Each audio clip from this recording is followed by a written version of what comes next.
Всем доброго времени суток, меня зовут Надежда, приветствую вас в очередном нашем видео. Это видео очередной влог. Начну сегодня с закупки продуктов. На улице не подключалась, поскольку у нас сейчас испортилась совсем погода. Ужасный ветер и немножечко думаю, что из-за ветра будет плохая слышимость, поэтому не подключалась. Покажу, что же сегодня прикупила. Какие продукты, какое что. Ну и немножко поболтаем, конечно же, не без этого. Начну с покупок, которые у нас были в магазине Санта Фиш. Тоже магазин сам недавно показывала. Это сливочное масло классическое и классический сыр компании Брест-Литовск. Сыр весом 500 грамм, масло 400 грамм. Яйца обычные молодецкие с ярким желтком, вот такие, самые обыкновенные. То есть дальше сметана. Сметана вот такая, Рогачев, 15% для салатов. И для дочки взяла 4 сырка топ. Вот такие, довольно вкусная штука, дочь себе берет, ей нравится. Можем рекомендовать, в принципе, мне тоже. Дальше, что взяли из мясного, из Санта-Фиша? В основном это из курицы, да, печень, субпродукты, да, 550 грамм, петруха. Вот мне нравится эта компания, именно наша белорусская. Рекомендую. Дальше.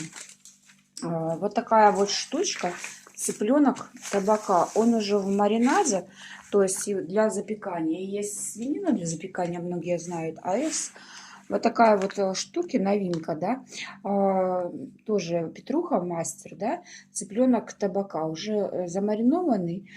Здесь, по-моему, половинка, да, идет. Очень вкусная вещь, кстати. Пишут, что новинка, но мы уже такие брали. Есть табака, есть еще другие виды, то есть вот это то, что могу рекомендовать из таких, скажем так, заготовок полуфабрикатов. Просто вскрывается упаковку в духовку и ничего можно не делать с ней. То есть до готовности. Штука зачетная. Дальше взяли бедер. Почти 2 килограмма на 18 рублей. Цыпленок табака стоил что-то около 10 рублей. Вот эта штучка, упаковка. Дальше свинина. Это у нас полиндричка, тоненькие вот эти возле полиндричные части. Нравится мне на плов, на гуляш. Вообще отличный вариант. И взяла килограмм куриного фарша. Вот такие вот покупочки из курицы, из мяса, скажем так. И обошлась нам вся эта покупка в Санта-Фише на 104 белорусских рубля. Если интересны цены, вот можете посмотреть, что сколько стоит. Я уже не стала перечислять, кому интересно, смотрите. Дальше у нас идут покупки из торговой сети Евроопт. Что купили там? Стандартный набор круп, сахар белый кристаллический, свеколичный, да, бывает еще тростниковый, килограмм. Дальше самые обычные спагетти из отборных сортов пшеницы, пишут пастераль. В принципе, меня устраивают, они бюджетные, варятся неплохо. Дальше рис вот такой густой или густо, как правильно, я не знаю, 800 грамм, рис пропаренный. Дальше пакет крупы булгур. Это пшеница, для тех, кто не знает, с нее очень хорошая каша. Допустим, делала я также из булгура плов, не на основе уже риса, а на булгуре. Тоже получается офигенно вкусно, так что попробуйте, зачетная штука. Берем постоянно, вот последнюю пачку в магазине забрали, обычно берем 2, они весом по 450 грамм, по цене, правда, не дешево выходит. 450 грамм у нас стоит 3 с копейками белорусских рублей, я чуть позже в конце покажу чек, вы увидите. Дороговато, но берем обычно 2, последнюю пачку ухватили. Штука зачетная. Дальше гречка. Гречка фермер, тоже 800 грамм. Крупа гречневая. Вот такая вот светлая. Предпочитаю больше такую. Дальше, что здесь еще взяли? Взяли пельмени. Пельмени беру вот такие вот. Дубровский. Это у нас говядина, свинина. Массой 900 грамм. Сделана в Беларуси. Пельмени вкусные, берем не первый раз. В составе мяса бывает разным. Бывает из баранины, из курицы, бывает с мясовка. В этот раз взяли говядину и свинину. Дальше, я человек курящий, я этого не скрываю. Взяла себе блок сигарет, обычные НЗ десятка. Покупаю сразу упаковку, чтобы не цвыркаться. Я не ханжа и не скрываю того, что я курю, поэтому так. Дальше, бутылка масла обычная Лея. Вот такая. Не помню, сколько стоит. Ну, беру, потому что уже надо. Дальше, у нас на днях будет День матери, поэтому взяла бутылку пива, должна прийти подружайка. Это оливария светлая, питная. Иногда можно в празднике побаловаться. Часто не беру, потому что, ну, часто его не хочется. А сейчас на днях будет День матери, вы увидите этот влог гораздо позже, поэтому его уже не будет к моменту выхода нашего ролика. И взяла к нему набор рыбного ассорти. Рыбная сеть, набор к пиву, рыбное ассорти. Выглядит вот так, 200 грамм. Что-то около 4 рублей стоило. Штучка вкусная, даже так в охотку погрызть. И дочь взяла себе энергетик вот такой. Карила экстра. Не знаю, что это за он, я равнодушна к ним. Это взяла себе дочь. Посидит вместе с нами. И к своему энергетику дочка взяла вот такие мясные чипсы, классические, весом 55 грамм. Довольно вкусная штука. Уже брали похожие. Реально штучка вкусная. Просто даже вместо обычных чипсов погрызть. Вот. Понимаю, что данные штуки, они не особо полезны, но вместо уже обычных чипсов, если очень хочется, то, блин, вот эта штука классная. Берите на заметку. Дальше обычная туалетная бумага, ну просто потому что мы живем, дочь возьмет в общагу рулон и пару штук останется дома. Всегда нужная вещь в хозяйстве. Дальше тоже куриная разделка. Здесь у нас куриное филе. Килограмм стоил 11,90, завесила нас на 13,50. И куриные крылышки. Я предпочитаю больше крылья. Тоже стоили 6,98 килограмм. У меня завесили на 5,68.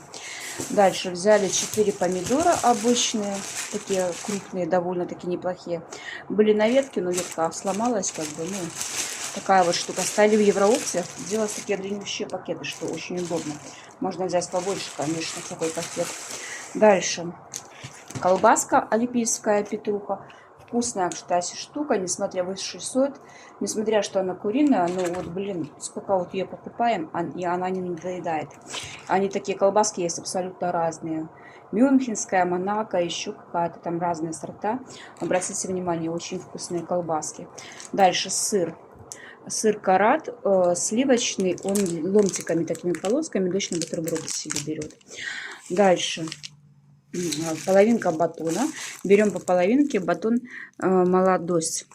Берем наш белорусский, берем по половинке, нам достаточно. Съедаем, потом берем еще.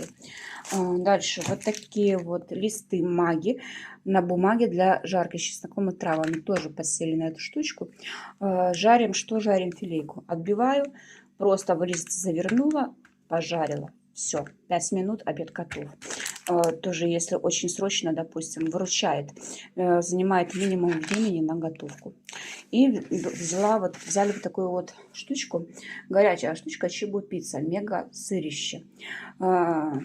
Средняя между чебуреком и пиццей. Дочь брала в Жлобине у себя в Хите. Говорила, стоило там 4 с копейками. У нас они стоят 3,99. То есть вот в разные магазины, вроде бы Хит, это дочернее предприятие торговое Евросети, да, получается. Но вот в разных магазинах, в разных городах стоит по-разному. Где-то стоит дороже, где-то что-то дешевле. Что-то у нас дороже стоит, что-то, допустим, в Жлобине, либо тоже Речице стоит дешевле. Поэтому в разном магазине совершенно разные цены. И мы в Евроопте сегодня за все за это оставили 118, по-моему, рублей. Да, 118 рублей 35 копеек. Вот наш чек за сегодня из Евросети. Кому интересны цены, можете поставить на стоп и рассмотреть, что сколько стоит у нас в городе, в нашем Евроопте. Кто не знает, я живу в Беларуси. Это Светлогорск. Цены в магазинах сети Евроопт нашего города. Вот если вам уж очень интересно, что по ценам, ставьте на стоп и рассматривайте. Сегодня в магазин ходили 2 раза, купили прилично, как вы видите, да. Принесли не один пакет, но еще был у нас заказ с Валбериса.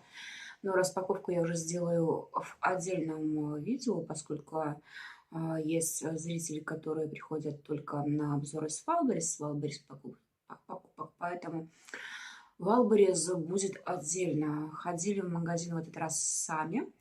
Ходили 2 раза, чтобы, ну, не было не тяжело нести. Раньше пользовалась, ну, за учетом, естественно, вот доставки картошки, потому что, ну, вручную принести это на самом деле, ну, тяжеловато, скажем так. Вот картошку, хурму и виноград нам доставили с рынка. Была доставка, я показывала приложение, как это выглядит в Фрукт 69 в прошлом из влогов, в одном, если кому надо. По-моему, ролик называется «Овощи с рынка», больше сама не ношу. Вроде бы так. Приложение по доставке овощей и фруктов. Раньше была у нас доставка с Еврооптом продуктов, да. Но в последнее время что-то у нас в регионе не доставляется. Выскакивает, что нет доставки в нашем регионе. Почему так, я не знаю. Была доставка, потом сделали на наш регион доставку. Но ни туда, ни туда я войти не могу в личный кабинет. Ну, то есть доставки выдают, что в наш регион, где мы живем, доставка невозможна, а в доставку я не могу войти в личный кабинет. Было настолько удобно, когда вот многое заканчивается, и можно было в корзинку набросать. И тоже было удобно, от 60 рублей белорусских была бесплатная доставка. Сейчас же это, по-моему, опция недоступна. Вот не могу я войти в личный кабинет почему-то. Указано, пишут, что приостановили доставку по некоторым регионам и городам, да, за якобы нерентабельностью. Насколько это правда, я не знаю. Если вы что-нибудь об этом знаете, напишите мне, пожалуйста, в комментариях, потому что подобного рода доставки мне были очень удобны. Я думаю, знаю, что есть женщины, которые, да не только женщины, которые пользуются такими доставками из магазинов именно, и на самом деле удобно. И если вы знаете какие-либо торговые сети, магазины, которые именно доставляют на дом продукты, да, из магазинов, то напишите мне тоже в комментариях. Мне будет это на самом деле важно и интересно. Я думаю, что найдутся люди, которым это тоже нужно. Потому что вот доставка у нас немножко барахлит. Ну что ж, друзья мои, у меня сегодня день следующий. Подключаюсь к вам снова. Пришла с работы. У меня уже 12 ночи. Если вы не возражаете, я попью с вами кофе. Собиралась достать из почтового ящика газеты. В принципе, что я и сделала. Да, у нас на работе, на предприятии, где я работаю, периодически раз в полугодие типа выписываем газеты. Добровольно-принудительно. В общем, полезая в ящик почтовый, ну, естественно, газеты подоставала. И что я обнаружила? Письмо счастья из налоговой инспекции. Наверное, сейчас опять налетят комментаторы, типа, какого лешего ты жалуешься, типа, не нравится жизнь в Беларуси, как мне написали под одном из видео про льготы и налоги. Чемодан, вокзал и в путь. Ну, нет, не жалуюсь ни разу. И по поводу подобных комментариев, ребят, буду банить. Вот серьезно. Мне такие комментарии абсолютно не нужны. В мою страну прошу не лезть, как ко мне тоже на канал, своим странным мнением. А вот что хочу сказать. Налог по поводу налог на недвижимость. 20 белорусских рублей, да, 20 рублей 72 копейки. Сумма небольшая, да, но в чем прикол? Что, на недвижимость, которая в собственности, да, в чем прикол и смех в ситуации, да, обнять и плакать. В чем прикол, в чем фишка? Уже повторяюсь, наверное, но тем не менее. Налог на недвижимость. То есть вот сюда входят квартиры, машины, дачи и так далее. То есть это все входит в недвижимость. Машины на данный момент у меня нет. Я в свое время ее продала, когда мужу было нужно деньги на лечение, да. Машины у меня нет, продала. Дача есть, но она оформлена на маму, дом жилой, да. Числится он на маме. Что у меня, да? У меня куплена квартира в ипотеку. Она считается недвижимостью, да. Вот где ролик про налоги я рассказывала, да, я уже говорила, что квартира куплена у меня в ипотеку, и я ипотеку еще продолжаю платить. И по договору ипотечного кредитования получается, что полноценное право собственности у меня появится через год после выплаты этой самой ипотеки. Да? То есть по факту формально квартира еще находится в залоге банка, да, пока я еще полностью не погасила. У меня там относительно, как сегодня стоит квартира, да, осталось мне так пшик, пшик да не пшика. Но, тем не менее, факт-то не в том.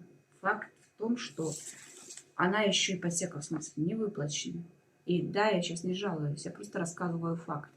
Если будут такие писарчуки опять написывать, это не жалоба, это просто констатация факта. Ипотека еще не выплачена. В полной мере сказать, что мне квартира принадлежит в собственности, я тоже не могу. Потому что, повторяюсь, что полноценным собственником я стану после того, как выплачу ипотеку, и только через год по договору кредитования. И тут приходит вот эта хрень в размере 20 рублей. Да, налог на недвижимость, который я должна заплатить до 15 ноября этого года. Да? Это смешная сумма, согласна, 20 белорусских рублей. Это в российских сколько? Ну, не знаю, где-то рублей 700, наверное, да? 500. И если в долларах, где-то долларов 8. Ну, сумма смешная, но факт-то не в этом. За что платить налог, если еще ипотека не выплачена? Вот дурею я с нашего иногда государства, но вот тем не менее уже что есть, то есть, как говорится. Такая вот ерундистика. Я бы еще поняла, как говорится, если бы действительно жилье находилось в полной собственности. Но нет же. Ой, вот, немножко повозмущалась. Я надеюсь, вы меня выдержали, да? Мои возмущения. Кстати, пишите, что вы думаете по этому поводу. И, кстати, эта квартира, где мы с дочкой живем, которая ипотечная, по факту единственное у нас жилье. То есть у нас их не 10 квартир. То есть, понимаете сами, да? Бред бредовый. Я ни в коем случае сейчас не жалуюсь, как мне под прошлым роликом писали. Нет, это констатация факта. Факт, данность. Пишите свое мнение в комментариях, что думаете по этому поводу. Если вы из Беларуси, приходили ли вам такие письма счастья? Платили ли вы, ходили ли вы в налоговую, что вам сказали, в принципе, мне будет интересно, потому что я сама столкнулась с этим в первый раз. Единственное, что вот в извещении указано, что в налоговой можно по обращению открыть личный кабинет плательщика и уже входить в единую базу данных по налогам и сборам нашей страны. Ну, для тех, кто не знает, я живу в Беларуси.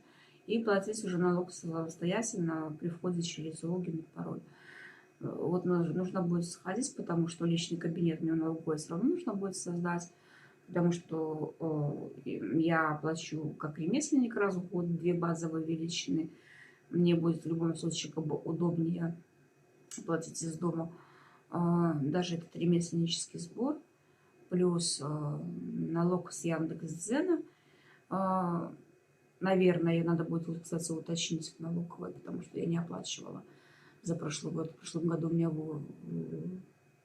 была выплата. И надо будет уточнить, кстати, по этому поводу. Да.